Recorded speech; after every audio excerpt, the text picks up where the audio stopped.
pyramid, an all-seeing eye, an eagle, or is it a phoenix? What are they supposed to mean, and how did they get there? Conspiracy theories abound, fueled by radio phone-ins, contentious publications, even Hollywood blockbusters. But where does the truth lie?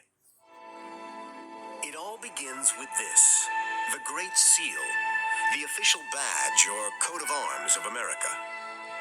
It is this symbol that is known globally as the centerpiece of the dollar bill. And by understanding the seal, we can begin to decode the secrets hidden in the dollar's design. Most people, of course, when they think of the Great Seal, they think of the obverse of the front side, and that is an eagle with arrows and olive branch and six-pointed star above the eagle's head. And that basically was a symbol that most Americans accept as our seal. But on the back of the dollar, there are two circular designs, because the original Great Seal was two-sided, like a coin, with a front and a back. The front side showed the now familiar American eagle, but the other side showed a much more mysterious image. It's a totally different experience altogether. There are symbols on it which aren't American. There are no pyramids in America. But this pyramid was on the original two-sided design, which was created as the official seal of America. For thousands of years, cultures and peoples and governments have used seals to formalize and authenticate documents and indicate ownership and provide security. The seals were enormously important because they supposedly told you the origins of the nation and its meaning, and to others who got deeply into heraldry, its purpose. Since its creation, the eagle side of the Great Seal has been an American icon. But the reverse side, showing the pyramid, is only ever seen on the back of the dollar bill. So why was it designed with two sides? And what do these images say about America's purpose?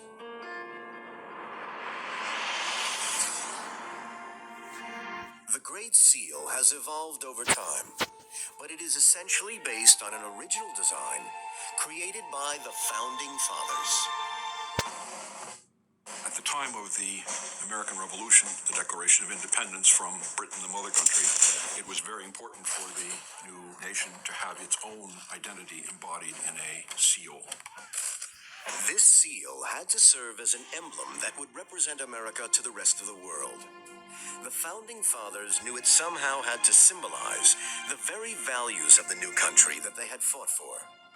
On July 4th, 1776, a committee was formed to make the decision as to what the seal should be. In fact, it took 6 years and the work of 2 additional committees before a final version of the Great Seal, which adorns the dollar bill, was approved.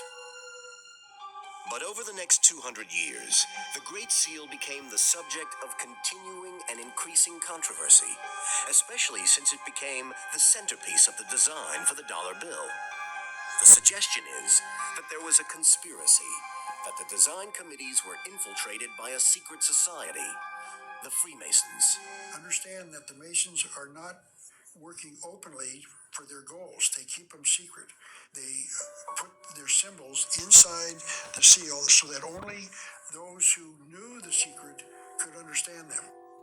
So who are the Freemasons? Although their earliest origins are steeped in mystery, modern Freemasonry can be traced back to the secret societies of stonemasons who built the great cathedrals of Europe. The Freemasons were formed originally for the same reason that any craft organization was formed, much as a labor union today.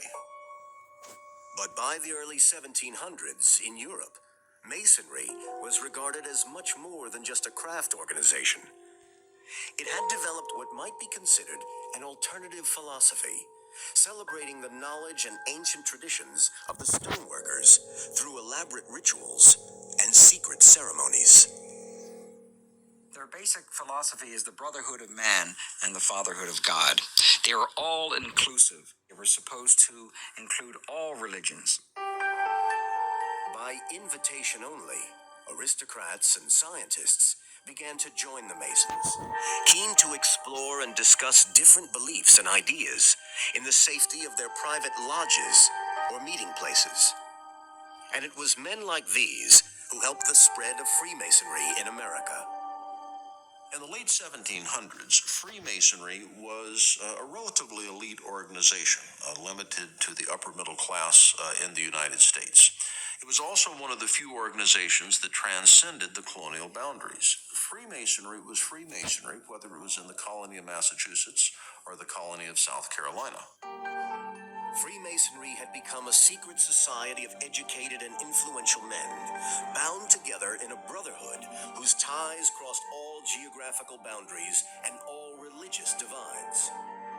And there are some who believe that Freemasonry was and still is an alternative religion opposed to the traditional Christian faith. Freemasonry is a secret organization that they claim is not secret, but sacred.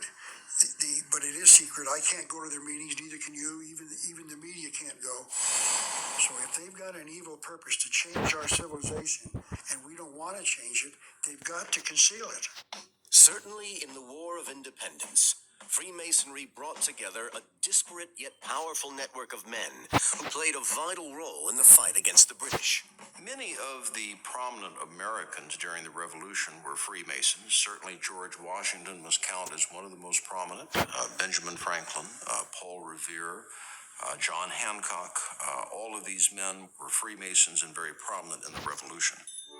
Benjamin Franklin then became a member of the first committee who worked on the design of the Great Seal. He was joined by Thomas Jefferson, also believed to be a Mason, although no official confirmation of this has ever been found. The final member of this committee was John Adams, who later became the second president of the United States. They were assisted by a heraldic artist called Du Cimetière. Du Cimetière was able to provide actually 4 design elements that went into the final seal. These were the date of independence, 1776, expressed in Roman numerals, a shield, the Latin motto, "From many one," and the Eye of Providence, which is claimed to be a Masonic symbol. However, it's very hard to establish just how much influence any Freemasons had on the Great Seal, particularly as it did take 2 more committees, each with their own artist, before the final design was approved. One of the biggest problems in researching this area, and especially dealing with the founding fathers and the Great Seal, are many records have been burned and lost during the Revolution, deliberately, because the British decided they were going to eliminate as much of the secret societies that we had in the United States